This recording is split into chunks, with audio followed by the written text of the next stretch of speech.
For 7 years, Freddy and his gang have been well known throughout the world, whether it be for their merch, the books, or most of all, the games.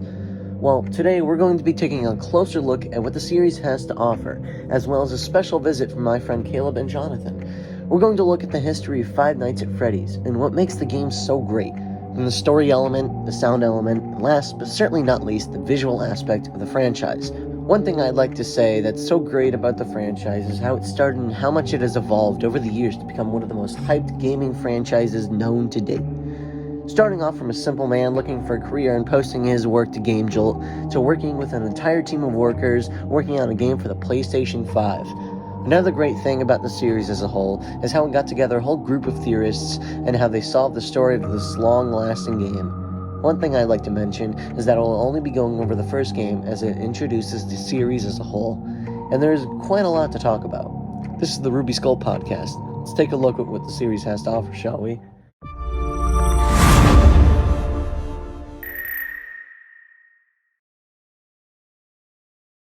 Seven years ago, a struggling game artist known as Scott Cawthon was working tirelessly to get a game famous. From Sit and Survive to Chipper & Sons Lumber Co., none of his games were thriving. A core element he had in the majority of these games were these anthropomorphic animal-type creatures who his audience deemed to be too scary. After thinking and thinking, Scott came up with a brilliant idea to take that criticism and dip his foot into a genre he dared not go: horror. Within a few weeks, he had created his new game, Five Nights at Freddy's. Not expecting the game to get anywhere, he rested for the night. The next morning, to his surprise, Five Nights at Freddy's, which I will be calling FNaF from now on, to make things easy, had gotten more downloads than any of his other games ever. Scott was shocked. He didn't know what to do with himself. For the next few weeks, FNaF became an internet sensation, with YouTubers recording themselves playing the game. Most popular was probably Markiplier, who till this day still plays. And this is where we talk about FNaF 1. Before we start, I just want to clarify that there will be no jump scares of any... Sorry, I couldn't help myself. Anyway, that's besides the point. FNaF 1, which was released August 8th, 2014, took place in a small office accompanied by a door on your left and right. In front of you was a desk with monitors and trash along with a desk fan and some drawings on the wall, along with this thing. When you start the game, the first thing you'll notice is the office as a whole. Then you begin to notice the creepy, unsettling noise of the fan spinning in the background. Then suddenly, without warning, a phone begins to ring as a man answers, voiced by Scott himself, talking about the facility and what you have to do. That's when you realize you have a camera to use. You flip it up and suddenly you can look around the building, seeing all the different rooms and what they have to offer. The first room you notice is a stage with 3 robots looking deactivated. One is a giant blue rabbit holding a guitar named Bonnie, which, fun fact, is the only animatronic that Scott had a nightmare of. Second up is a giant yellow chicken named Chica, which, oh god, not this thing again. Anyway, she has a bib on that says, "Let's eat," and let's hope she's talking about pizza. After that is a brown bear with a black bow tie holding a microphone. His name is Freddy, and he's known as the leader of the band.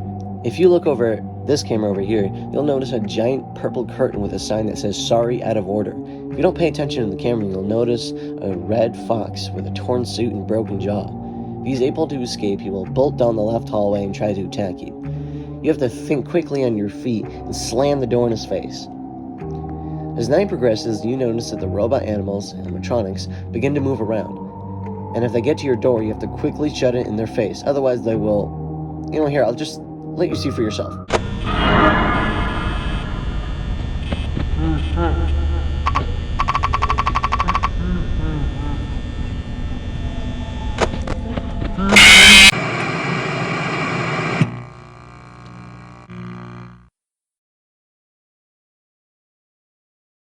Yeah, see those eyes right there? Those are yours. The animatronics, according to the phone guy, see you as an endoskeleton, which is basically the metal suit which the fur goes on. So, it's what actually controls it. So they see you, they think you're this endoskeleton, they try to put a suit on you, which, as you can see, doesn't really go over well.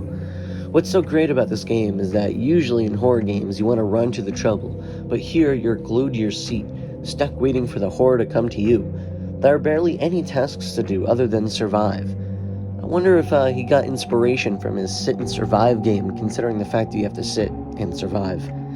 The various noises you hear throughout the game really amplify the horror of the game as a whole, such as the fan spinning, or you sometimes hear pots and pans when Chica's in the kitchen, or you can hear Foxy singing, or sometimes you'll hear like this really distorted laughter. It really amplifies just the game as a whole.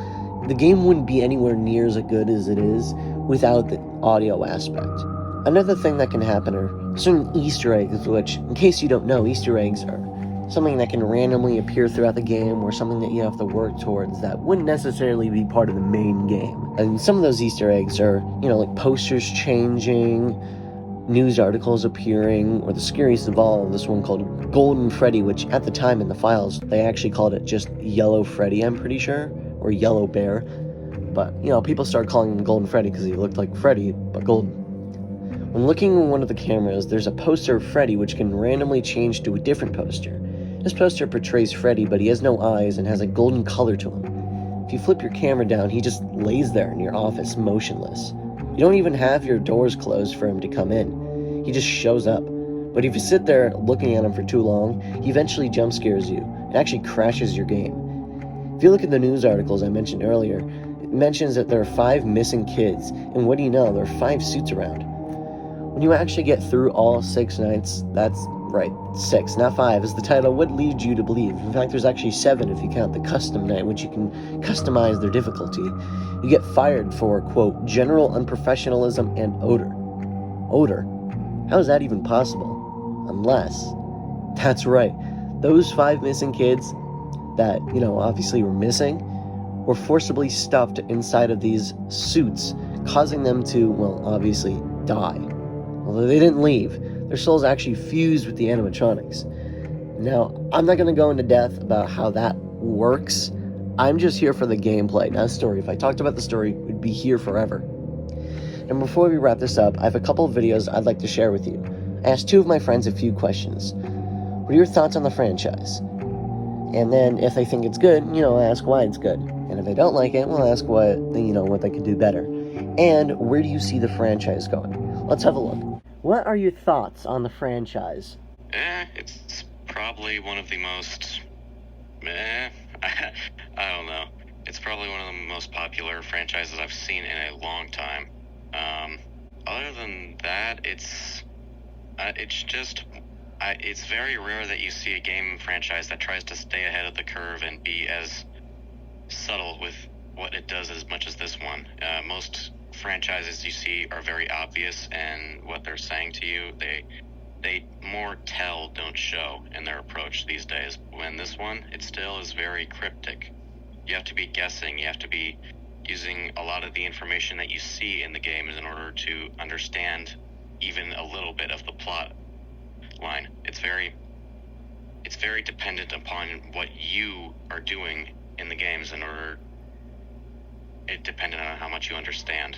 And even then, you still have to talk with a lot of people about what you're learning to see if you understand the gist of it. So, where do you see the franchise going as a whole?